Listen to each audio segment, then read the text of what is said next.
Sponsored by the Mike Morris Law Firm, 855 Mike Wins. Jason Carr Live starts now. Now? Yeah. Now. Hey, how are you? Good to see you. It is quarter past the hour, or just about quarter past the hour. Welcome to the 9:15-ish, also known as Custodial Barrels on Wheels. Jason Carr Live, glad to see you. Good morning to you, Bill. How are you?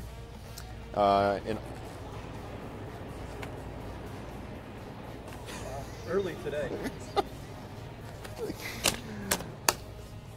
President Trump in town, talking about many things, possibly including his just released tax return from 2005.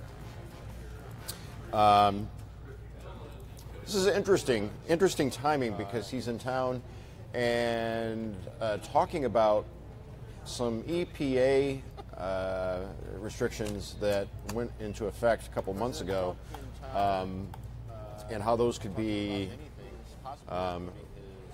readdressed, shall we say, that would benefit the big three. Everything okay back here? Actually, no. I'm having a problem with banners, so just keep talking about Trump, and we'll get this fixed here soon. What? What are you talking about? Yeah.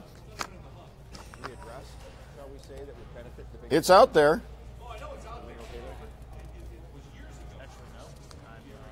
Yeah, but the we'll talk more off camera. What's that? What?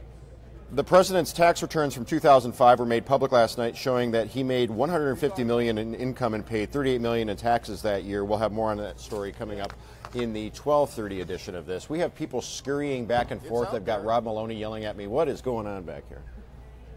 We got the banner set up. Okay, so yesterday we found this. Okay. Long story short, the eagle has absolutely left the nest. We no longer have the eagle in Fort Myers. They've taken down the cameras, in fact. Reportedly, the eagle fell out of the nest and is walking around. So they've turned those cameras off. However, we do have, and this is pretty cool, we have an eagle in Michigan. This is, Ken, what was this? Beulah, Michigan. So we have our own eagle cam set up, and earlier yesterday when we put this up, we couldn't use the banner where it is because it was over the eagle, so we moved the banner to the top. Anyways, I had some trouble with that banner, but we got it fixed now. Yeah. So, Rod, the EPA in January finalized a midterm review evaluating the program's progress, in which EPA Administrator blah, blah, blah affirmed the pollution standards that were... Exactly. Right. So now we're... Oh, boy. We're going down the rabbit hole. So now President Trump is looking to undo... So, which would end up benefiting the big three because they wouldn't be held to the same standards, right? All right. So, yeah, oh my gosh, there's always much more to the big picture, always. NBC confirmed yesterday that Saturday Night Live's Weekend Update will be getting a primetime series this summer. 4 episodes have been ordered, which will air on Thursdays at 9 p.m. Colin Jost and Michael Shea. The air date is set for August 10th being the first one. I'm psyched about this. This is going to be great. And I have oh my gosh, a little piece here from way back when. NBC confirmed yesterday that Saturday Night Live's Weekend Update will be getting a those of our viewers have difficulty with their hearing, I will repeat the top story of the day, aided by the headmaster of the New York School for the Hard of Hearing, Mr. Garrett Morris. The air date is set for August. Our top story tonight, a Harris poll has revealed that Humphrey is ahead of both Ford and Reagan. Humphrey is ahead of both Ford and Reagan. Good night and have a pleasant Good night and have a pleasant tomorrow. Be safe out there.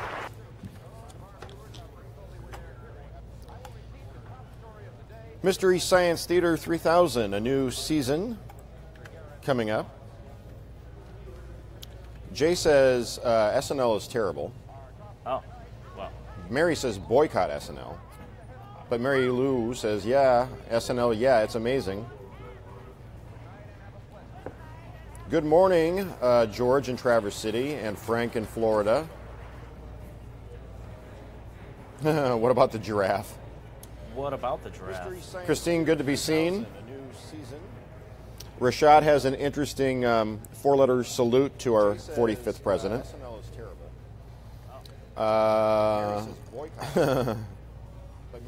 Mary Lou wants to know if the Russians were messing up with our banners. Yeah, it's possible. Good morning, George in Traverse City. Linda says, am I going to be at opening day this year? Yes, I will be at opening day outside of Comerica Park. Brian says, taxes are a distraction to take attention away from Russia and China. Good morning, Tammy Coleman and crew. Johnson City, Tennessee, checking in. Bill, way back, earlier in my career, like more than 2 decades back.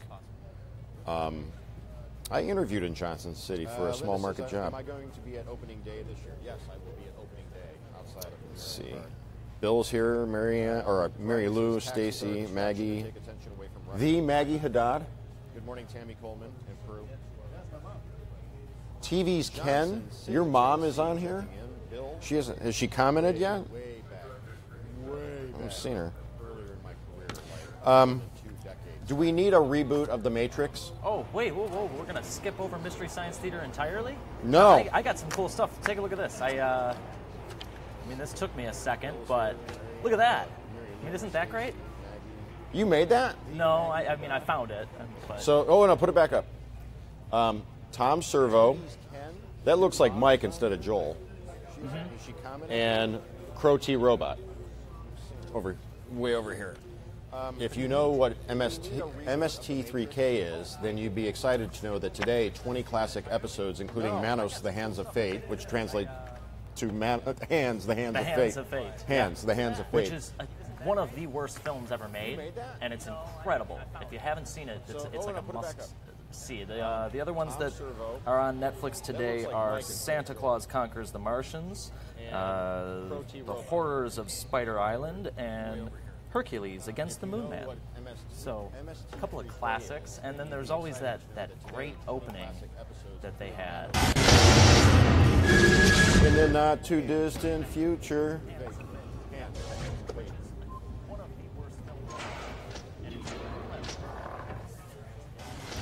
Okay, so now to the Matrix reboot. Warner Brothers is reportedly in the early stages of development for a reboot of The Matrix. Michael B. Jordan is being considered for the lead role, with Zach Penn in talks to write.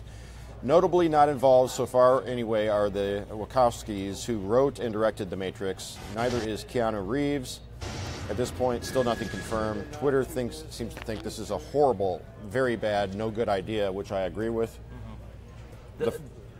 The visual effects from that still stand to this day. Like they live up to Warner Brothers is snuff. I don't know why we need a reboot already. For a reboot of The Matrix. Absolutely. Being considered for the lead. Not only that, the first two are really good. I will argue with anybody that wants to tell me that the second Matrix movie is substandard or not up to the, not as good as The Matrix. I happen to think Matrix Reloaded is better than The Matrix. Now the third one, Matrix Revolution. Or Revolutions, no good. But why reboot something that is only a little over a decade old? I don't get it. Decade and a half. Absolutely. A hotel staffed mostly by robots is opened in Japan. It's the second ever hotel of its kind in the country. 9 types of robots are featured at this hotel to help check guests in, clean the lobby, entertain. Human staff are available and help maintain the robots on site. I happen to think a Velociraptor checking you in. All sorts of different interesting robots that are taking care of the everyday things. It's scary because I used to work at a hotel way back when, delivering room service. And over a decade here, that's done entirely by robots. Decade and a half.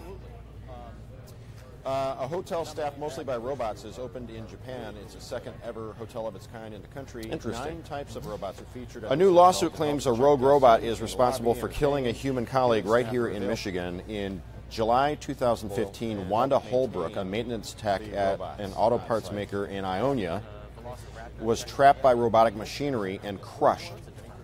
On March 7th, her husband filed a wrongful death complaint in Michigan federal court naming 5 North American robotics companies. The robot, which seemingly activated by itself, crushed Holbrook, even as coworkers were left looking for answers. It's unclear how this case will play out, but it appears some changes need to be made. There are currently no specific workplace safety standards from the robotics industry, according to OSHA. Killing a human colleague right here in Michigan in July 2015. She went into an area where a robot was not supposed to be able to go. Was trapped by robotic machinery, and the robot left its area and went into that area where she was and thought it was automatically assembling something, and instead struck her head and crushed her. So that will play out in court.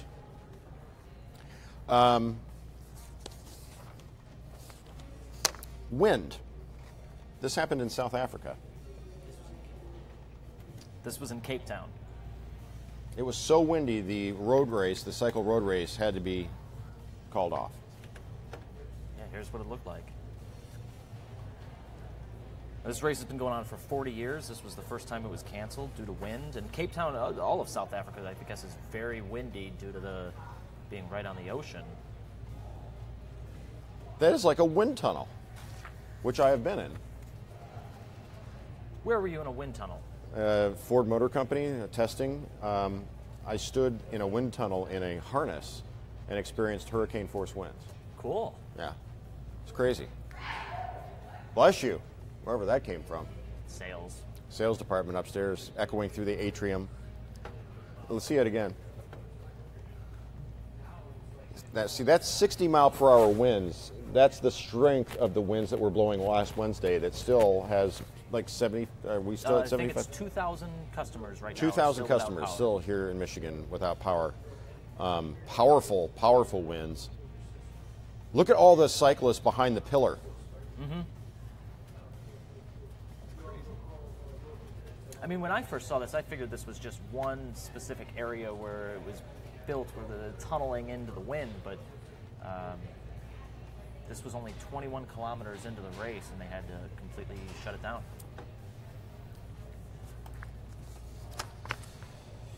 Okay, it is time for the Goldfish in the wheelchair. You have it? Oh yeah, I've got it. It's not exactly a wheelchair. I mean, it's... Well, it's a flotation assist device. Yes. Yes. A buoyancy assist device, if you will. A goldfish with a permanent bladder disorder got a custom assist here. So he was basically just sitting on the bottom of the tank and couldn't get himself unstuck or elevate or float, whatever you want to say. So they got some airline tubing and placed it around the goldfish, added some valves, which acted as a chair to prop him up, and then experimented with styrofoam to keep him afloat and just enough weight to achieve the right buoyancy. Also, I'm told you have a goldfish joke that you want to tell. So 2 goldfish in a tank, and one says to the other, "You man the guns and I'll drive."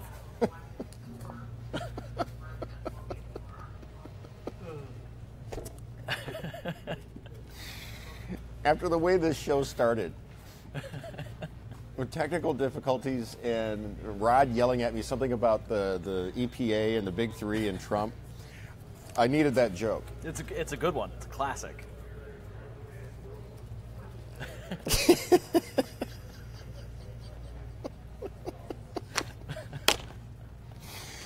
Oh boy, that's like the horse walks into a bar. Mm-hmm. Buddy, why the long face? And if that isn't funny enough, here comes Toad Hat. A 43-year-old Chris Newsom from Alabama kept seeing the same toad hanging out on his porch day after day, so he named him Mr. Toad. His friend's son had soon lost his pet toad and was pretty bummed about it. Newsom thought he could make a silly hat for Mr. Toad and sent the photos to his friend's son to cheer him up. The whole thing happened last summer, but Newsom posted the photos to Reddit this past week. Hence, Mr. Toad, rapper, man about town with the monocle, cowboy.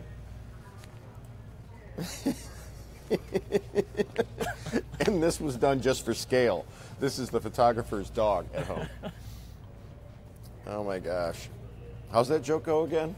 So 2 fish are in a tank, and one says the other, you man the guns and I'll drive. Oh. Blue Sea Sparkle. Yeah, Preservation Bay. Wow. That's the Live in the D crew, talent and behind the scenes producers, walking down from upstairs to the control room in advance of today's show, which is airing in 31 minutes. It's myself and Tati today. Chuck's still on that cruise. Preservation Bay on Tasmania's northwest coast glowed bright blue shades of blue, of course blue, over the weekend. Instagram in particular, not disappointed. Yeah, this is really beautiful photos.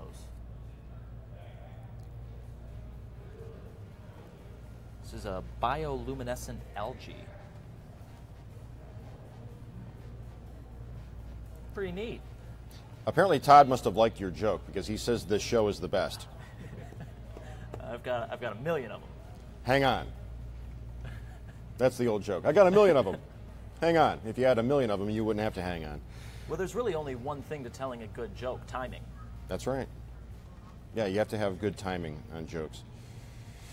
Frozen vegetables. It turns out that frozen veggies are often more nutritious than fresh because they're picked at peak ripeness when nutrition levels are highest, usually partly cooked and then flash frozen before they can degrade. So, according to senior food editor Chris Morocco, peas, artichoke hearts, and spinach. And I mean, when you get a good shiner, peas, you get the frozen bag of peas. Yeah, that's what you use. When was your last bar fight? It's been a minute. It's been a little while. You did have a shiner recently. What was that, from a bike accident or something? Didn't you have a shiner about 3 or 4 months ago? Something happened up north, or you? I have, yeah. You were attacked by a radioactive wild boar or something, or? I think it was the robot. Yeah. No, it's been quite a while since I've been into a real bar fight. Stephanie says the goldfish joke totally made her day. Oh. Huh? We see what you did there.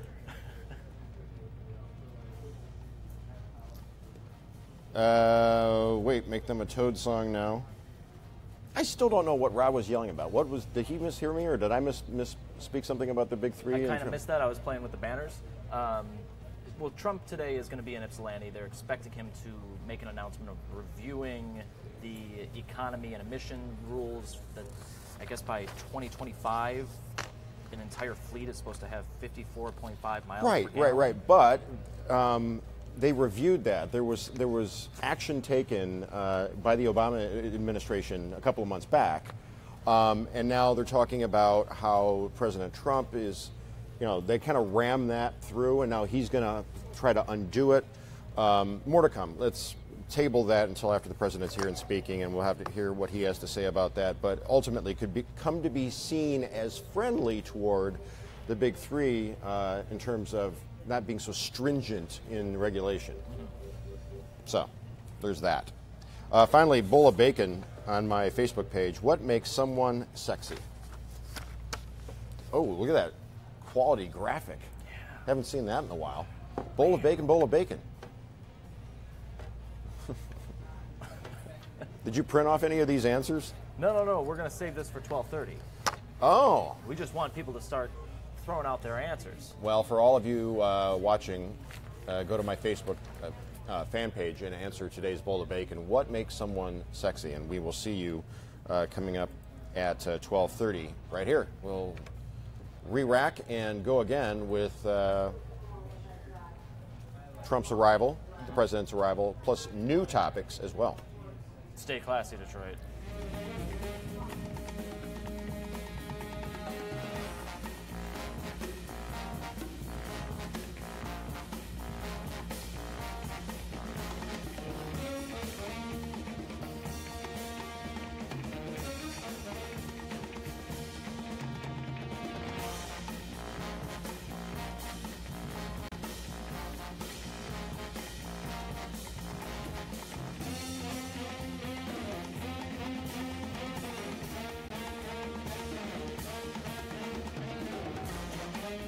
Jason Carr Live was sponsored by the Mike Morris Law Firm, 855 Mike Wins.